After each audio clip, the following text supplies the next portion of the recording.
آج ہم بات کر رہے ہیں ڈاکٹر خالد جمیل کی ای بک کیٹو ڈائٹ پر۔ یہ کتاب صحت کے حوالے سے کچھ بڑے اہم دعوے کرتی ہے، خاص طور پر یہ کہ انسولین ریزسٹنس کو بغیر دوائی کے ٹھیک کیا جا سکتا ہے۔ جی بالکل، کتاب کا ایک بنیادی نقطہ یہی ہے کہ مصنف کے خیال میں جو جدید میڈیکل سائنس ہے اور جو نئی تحقیق آ رہی ہے خاص کر خوراک پر، ان میں آپ کہہ لیں ایک فاصلہ ہے۔ اچھا جی، اور کتاب کہتی ہے کہ کئی پرانی طبی باتیں وہ اب غلط ثابت ہو چکی ہیں۔ تو آج ہم یہی دیکھیں گے کہ کتاب کے اہم نکات کیا ہیں، کون سی غلط فہمیاں دور کرنے کی بات کی گئی ہے، اور مصنف کے مطابق صحت مند زندگی کیا ہے۔ چلیں شروع کرتے ہیں۔ کتاب شروع میں ہی کچھ آپ کہیں حیران کن باتیں کرتی ہے۔ کہتی ہے کہ کئی عام طبی مشورے جو ہم سنتے آئے ہیں وہ اصل میں ٹھیک نہیں ہیں۔ مثال کے طور پر یہ کہ شوگر یا بلڈ پریشر کی دوائی ساری زندگی لینی پڑتی ہے۔ کتاب کہتی ہے ضروری نہیں۔ جی بالکل، اسی طرح یہ سمجھنا کہ کولیسٹرول دل کی بیماری کی سب سے بڑی وجہ ہے، یا وہ جو بناسپتی گھی ہوتا ہے ٹرانس فیٹ، اس کو صحت کے لیے ٹھیک سمجھنا، مصنف ان سب کو غلط کہتے ہیں۔ اوہ! بلکہ دیسی گھی، مکھن، گوشت جنہیں عام طور پر نقصان دہ سمجھا جاتا ہے، کتاب ان کے بارے میں بھی ایک مختلف نظریہ پیش کرتی۔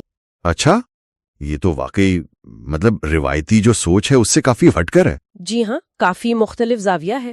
تو پھر سوال یہ ہے کہ اگر وہ پرانے مشورے کتاب کے مطابق غلط ہیں تو پھر صحیح طریقہ کیا ہے؟ صحت مند زندگی کیسے جی جائے؟ دیکھیں، مصنف کا سارا زور کم کاربوہائیڈریٹ والی غذاؤں پر ہے۔ لو کارب ہو گئی، کیٹو ڈائٹ، یا پھر کارنیوور جس میں صرف گوشت وغیرہ کھاتے۔ صرف یہی؟ غذا کے ساتھ ساتھ وہ یہ بھی کہتے ہیں کہ دن میں صرف 2 بار کھانا کھائیں، یہ نہیں کہ ہر تھوڑی دیر بعد کچھ نہ کچھ کھاتے رہیں۔ یعنی بار بار نہیں کھانا۔ جی، اور اس کے علاوہ ورزش، خاص طور پر ایروبک جیسے بھاگنا اور ویٹ ٹریننگ بھی۔ ٹھیک ہے۔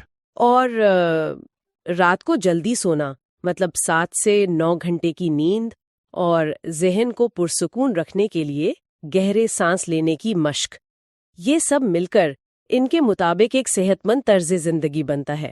کتاب میں ایک چیز کا ذکر بار بار ہے، انسولین ریزسٹنس۔ اسے تو تقریباً ہر بیماری کی جڑ کہا گیا ہے۔ یہ کیا چیز ہے اصل میں، آسان لفظوں میں؟ جی، انسولین ریزسٹنس یوں سمجھیں کہ یہ وہ حالت ہے جب ہمارے جسم کے جو خلیے ہیں وہ انسولین ہارمون کے سگنل کو ٹھیک سے آپ کہیں سنتے نہیں ہیں یا قبول نہیں کرتے۔ اچھا۔ کتاب کے مطابق اس کی سب سے بڑی وجہ ہے بار بار کاربوہائیڈریٹ یا میٹھی چیزیں کھانا۔ جب ہم یہ کھاتے ہیں، خون میں شوگر یعنی گلوکوز بڑھتی ہے، لبلبا انسولین بھیجتا ہے تاکہ وہ گلوکوز خلیوں میں جائے۔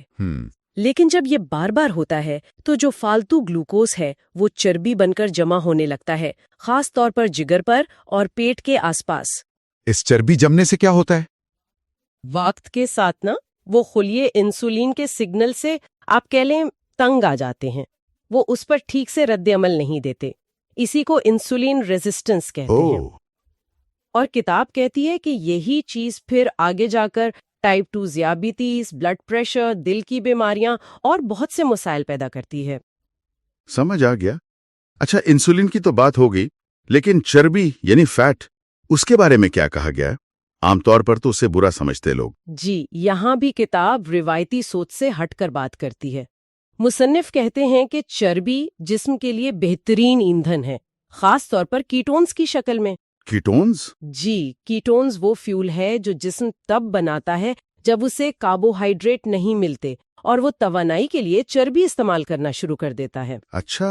بلکہ کولیسٹرول کو بھی کتاب میں دوست کہا گیا ہے، کیونکہ وہ بہت سے ضروری ہارمونز جیسے ٹیسٹوسٹیرون، ایسٹروجن اور وٹامن D3 بنانے کے لیے لازمی ہے۔ تو مطلب کون سی چربی کھانی چاہیے؟ کتاب کہتی ہے کہ صحت مند قدرتی چربی استعمال کریں، جیسے دیسی گھی، مکھن، ناریل کا تیل، زیتون کا تیل، جانوروں کی اپنی چربی۔